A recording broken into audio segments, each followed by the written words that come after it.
Good morning, everybody. Day 29 of the suffering. It's 5:15 in the morning, and it's time for some cardio. All right, I'm gonna get this going, and I'll see you guys in the kitchen. We are back in the kitchen after our 20-minute cardio session. I feel extremely thirsty this morning, like incredibly thirsty.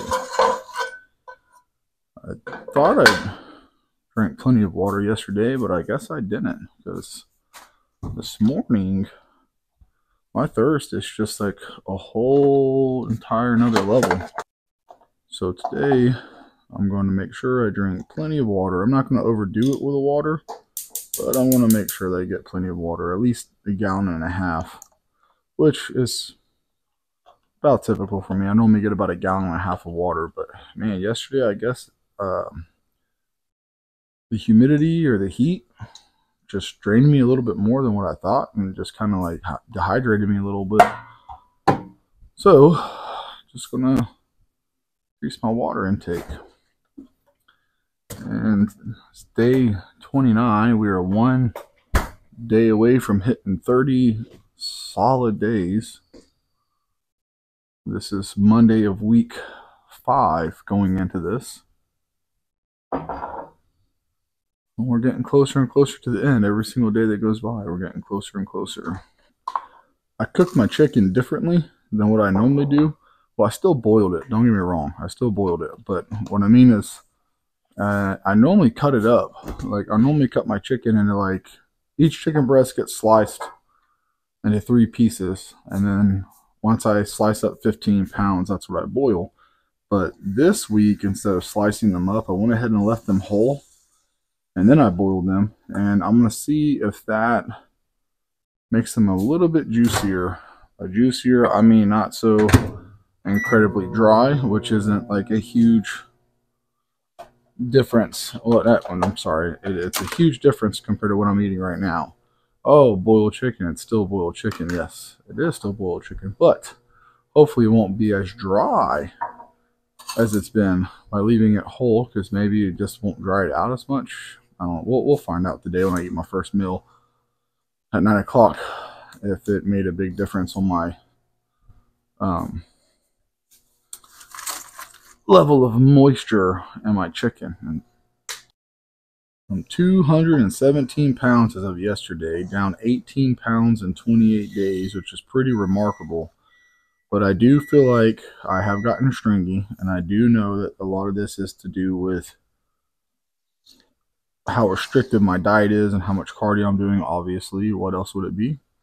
But I feel like if I would have done red meat instead, I don't feel like, I wonder if I would have done red meat instead of chicken, if I would have held on to a little bit more muscle mass, or if this would have ended up happening the same way and I would have got pretty much deflated like I am now. Like, the things just kind of run across my mind, and I'm just like, what if? I mean, don't get me wrong, the chicken and brown rice is getting easy to do now. It's not even to a point that I think about it. Like, I don't have to think about it. I don't have to debate it. I don't sit there and like dread it. I just do it. It's starting to become habit now. I'm not saying that I don't miss flavors sometimes, because I do, but it really is becoming a lot easier. Like 29 days into doing this, and it's just becoming easy. So I wonder, when I'm done with this cut at the end of July, if I switched out to red meat and kept everything the same, all the measurements the same, the cardio the same, kept everything the same, if I don't hit my goal, if I end up just losing a lot of mass and I don't end up losing the fat that I'm looking to lose in the 8 more weeks I have to go, and I end up looking stringy and scrawny instead of thick and muscular, if I continue to go the way I'm going, but the difference is red meat, if that would make my muscles look a little bit more full and thick, or if it's just the abundance of cardio that's making me look this way, because I feel like I look stringy. So it's hard to judge like what the issue is. Like, every time I've ever done cardio in my whole entire life, I always end up looking stringy. I always look stringy every time I do cardio, and that's why I don't really do a whole lot of cardio Normally, if I was to do cardio, I do maybe a 10-minute session in the morning, a 10-minute session in the evening, or maybe 20 minutes in the morning or 20 minutes in the evening, but not both. But because I'm in a crunch and I want to see how much weight I can lose in 3 months, how much fat I can get down, and hopefully get my abs in 3 months' time, then I decided, because of that, I decided, okay, let me go ahead and add not a crazy amount of cardio, because I don't think 40 minutes of cardio a day is a lot, because there's some people out there that'll do like an hour a day, twice a day, and like some people go up to 3 hours of cardio per day, and that is just insane to me. That amount of cardio, just like, whew, man, that is a lot. 3 hours of cardio, let alone 2, man, that's like all day. Like that just, to me, it just feels like, I mean, you're putting in a work shift if you're putting about 3 hours in. I mean, that's pretty much a part-time job, like literally a part-time job if you're putting in 3 hours a day just on the Stairmaster, and then, or whatever it is your choice of cardio is. And then I've also thought too, like, well, what if I started doing 2-a-days after this instead? Instead of waking up and doing cardio, since I already wake up in the mornings early like this for this, what if I dropped the cardio, and instead of cardio, I started doing 2 workouts a day, and I started lifting weights twice a day, once in the morning, once in the evening, and split my workouts up, increase the volume, because I'd be dropping the cardio. If I drop the cardio, then I can pick the volume back up on the amount that I train. So I can split my workouts. Instead of doing chest and back one night, I could do chest in the morning and then back in the evening, or vice versa. And then I can spend that time, instead of doing cardio, I can spend that time training my chest or my back in the morning, get an extra workout session in, reduce the cardio, hopefully reduce the amount of muscle shrinkage I'm getting, and then I can change from chicken to red meat and see if that'll make a difference. I might actually give that a try at the end of those 3 months. I might do another 3 months, but instead of doing cardio in the morning, I might do working out in the morning, working out in the evening, and doing 2-a-days, probably 5 days a week, 5-6 days. I'll see how I have to structure the diet, but I think I might do that. I think that might be my next 3-month challenge that I do.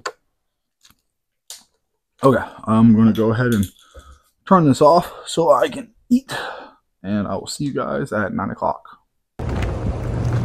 Day 29, I'm doing my 10-minute walk after my 9 o'clock meal, and I gotta say, I don't think I'm gonna hit my goal for July 25th. Looking at my stomach this morning, like, I can see the top 4 abs in certain lighting and certain times of day after certain activities, like after cardio and stuff like that. Now, I know it's not my actual abs that I'm seeing. I know it's just a pocket of fat that's starting to break down around the ab and cause it to dip where the ab is there, or where the ab's at. But I just gotta say, like, I just think that I have way too much body fat still on my torso. Like my legs and arms, no, not really.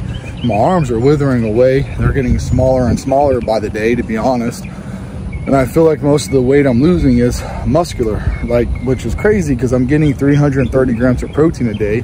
I'm getting plenty of carbs with our first 4 meals of the day. I'm getting 2,660 calories a day, getting fats and everything else. But for whatever reason, like doing 20 minutes of cardio twice a day just seems to be eating away my muscle mass, like just horribly in my upper body. And my fat just stays, like it just doesn't want to go away. It's like I'm gonna lose like all the muscle in my upper body and still have a gut and have lower back fat and upper back fat. At least that's how it feels to me right now. And I'm in my own head thinking about it, just like, how have I lost so much size in my upper body, but I still have so much fat around my waist? It just doesn't add up. It doesn't make sense. Like, I'm losing so much weight, but it's just all muscle mass. Like, at least that's how I feel. So I don't know if I'm even going to hit my goal and even have my top 4 abs even showing. Like, I feel like I'm going to be walking around with a 12-inch arm and a freaking bird cage of a chest with a gut hanging down still. Like, man, it is just frustrating. It is just absolutely frustrating. And it's just like, well, I can start eating more, or I can start doing less cardio, but I want to see this through the end and see how it plays out.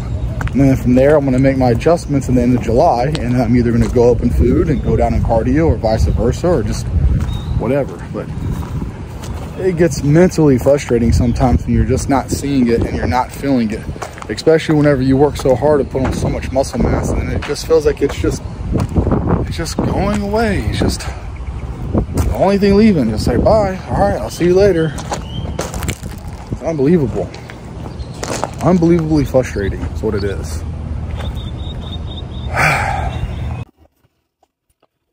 12 o'clock, more chicken and rice. Every day, all day. That's really the only thing on the menu.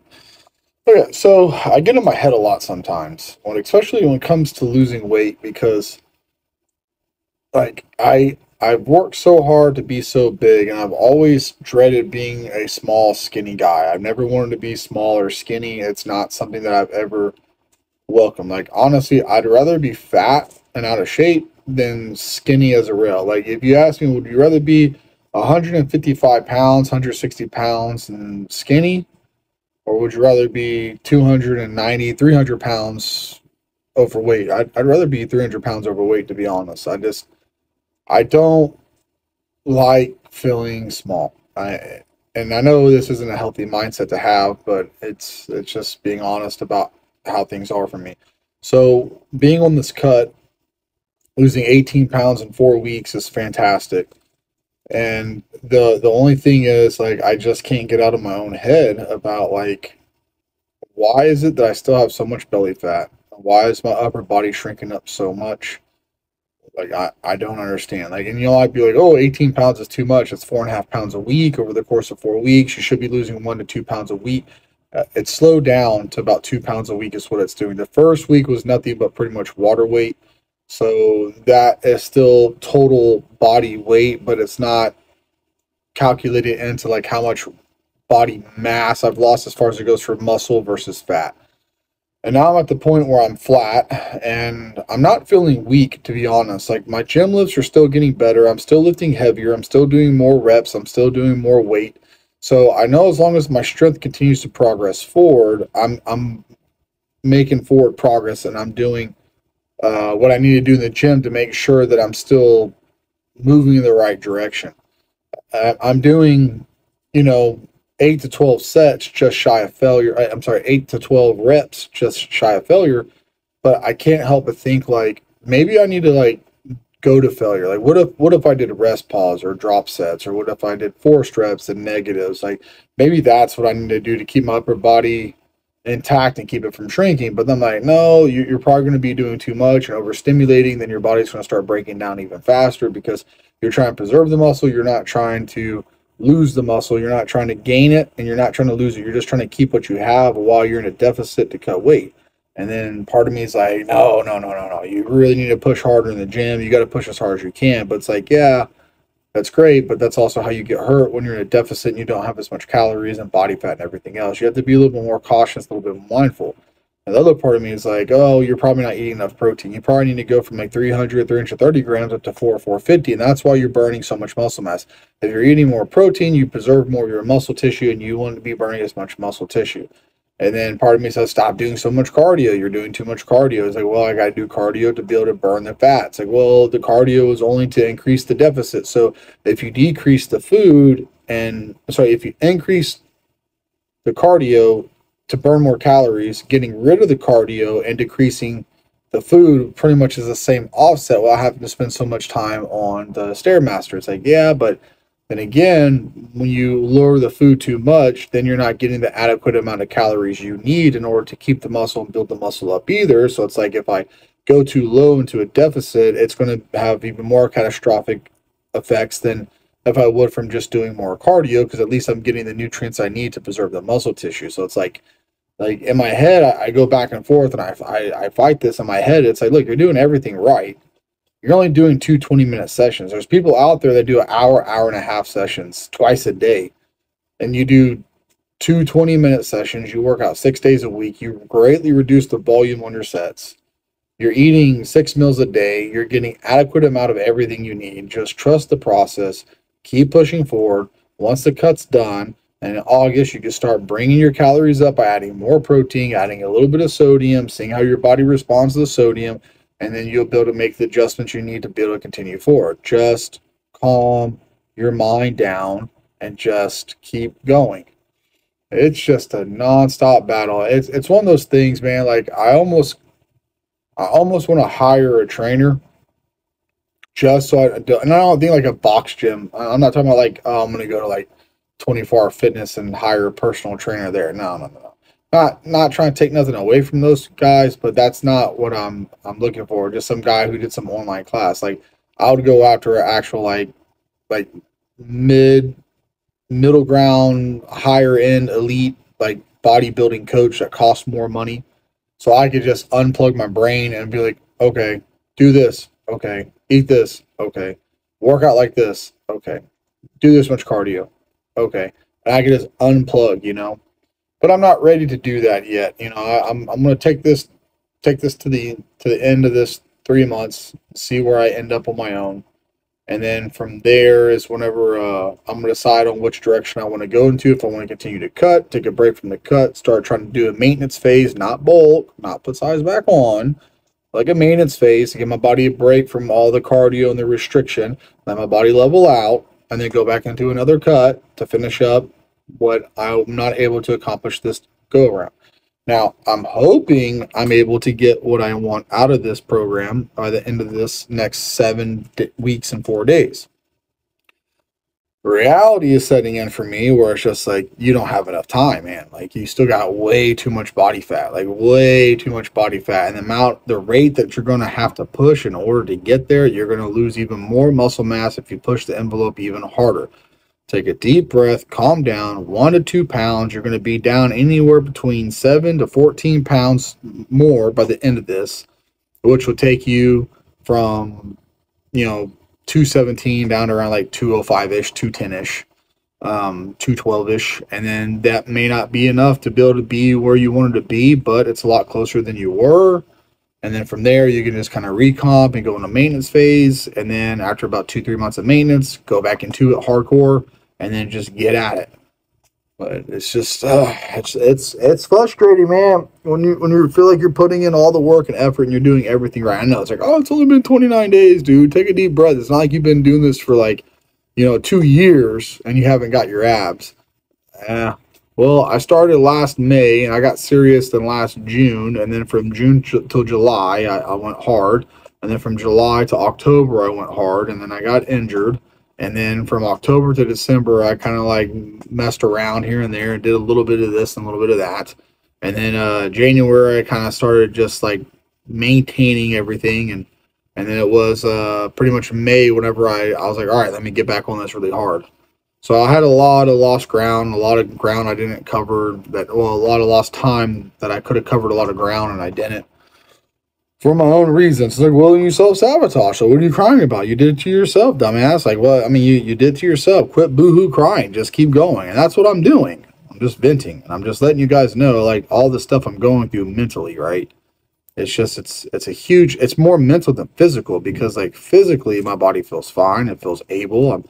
Muscle soreness isn't nothing. Doing cardio is like, it's 20 minutes of cardio. It's not that hard. Working out 6 days a week, it's like, it's 45 minutes to an hour. It's not that hard. It's like you're acting like you're out in the sun for 12 hours a day, swinging sledgehammers, breaking up concrete and carrying bags of concrete and pouring slabs. Like, it's not that hard. 45 minutes to an hour of working out is not that hard. It's not that hard to do what I'm doing. The mental part of just waiting, thinking, okay, did I do everything right? Did I get enough sleep? Did I get enough water? Did I get enough food? Did I get enough nutrition? Did I train hard enough to send the signals that I need for my body to respond to grow? Did I not send the signals? Did I do too much cardio? Did I not do enough cardio? Am I going to be losing fat? Am I going to be losing muscle? It's just a huge mental game, man, and it just plays on me. It just plays on me so hard, and I hate it that my brain is like this. I wish I could just go in limp mode and shut down autopilot, but unfortunately, I won't be able to do that unless I hire a trainer, because I question everything I'm doing. Like, am I doing everything right? Am I doing everything right? Like, could I do better? Could I do more? Could I do more? And I analyze and analyze and analyze and analyze and analyze till I overanalyze to the point where I'm stressed out about it, which is stupid, because stress is not productive at all to do. All right, I'm going to go ahead and eat, and I'll see you guys at 4 o'clock in the gym. That's the end of my little rant. It is Monday of week 5. Today is day 29. Like I said earlier, I know I got a little in that rant at lunchtime, but it's just how I feel. I'm in here feeling all skinny and puny. But you know what? It doesn't matter how I feel. It doesn't matter what emotions I'm experiencing and what I'm going through mentally. I'm going to get in here and push the way I need to push to get what I need to get out of the gym. And I know some people are like, oh, God, you're whining a lot, or oh, you're complaining, or dude, like, why? Look, it's a mental game. It's going to have your ups and lows and highs. And I'd rather be stressing about my workouts and my muscle size over fiending over a taco or a burger or something like that. So instead of complaining and crying about food and how hungry I am and stuff like that, I'm more stressing not about what I'm not getting to eat and about the seasonings I don't get to have. I'm stressing about my results and my progress and my muscle mass and my weight, like not really weight loss, but my fat loss, whatever, lack of a better term. So tonight is back and chest. We're going to get in here. We're going to hit this. I'm going to see if I can get more reps or more weights than last week like we do every week. We're going to be doing a total of 6 sets on the chest, 6 sets on the back. And then after the workout, we'll go ahead and do a little recap and talk about what I did right, what I did wrong, and how I felt and how the overall workout went.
That was a really good workout and had a really good pump. I wish I would have actually took a little bit of footage of my pump so y'all guys could have seen it. But I had veins shooting through my pecs. I had veins shooting through my shoulders. So it was pretty awesome. My back feels amazing. So dropping the amount of sets from 12 to 6 is hitting the nail right on the head. It's absolutely the best call that I made for this. I know I go back and forth a lot in my videos and it sounds like boo-hoo, but I'm not. I'm just over analyzing, and this is what I do because I'm a perfectionist. So everything I do, I want to make sure I'm doing it to the fullest capability of what could be done. And I get in my own head sometimes, but I think I'm just going to shut my brain off, and I'm going to just do what needs to be done. And I think the biggest problem that I have is I look at myself in the morning in the mirror when I'm fresh out of bed and I'm flat and deflated and dehydrated. I need to stop doing that because that's when I look my absolute worst. And it's like, well, that's when you look like your true self. Well, if that's the case, then that's depressing. But I need to start putting a shirt on in the mornings whenever I do my cardio so I don't get tempted to look at myself. But it was a good workout. It was a pretty good day besides mentally going over everything in my head so much to the point where I started stressing myself out. But I'm going to go ahead and end the video here because we're heading to the tanning salon and my Jeep is a lot louder than my wife's Jeep. So I'll see you guys tomorrow and y'all have a good night.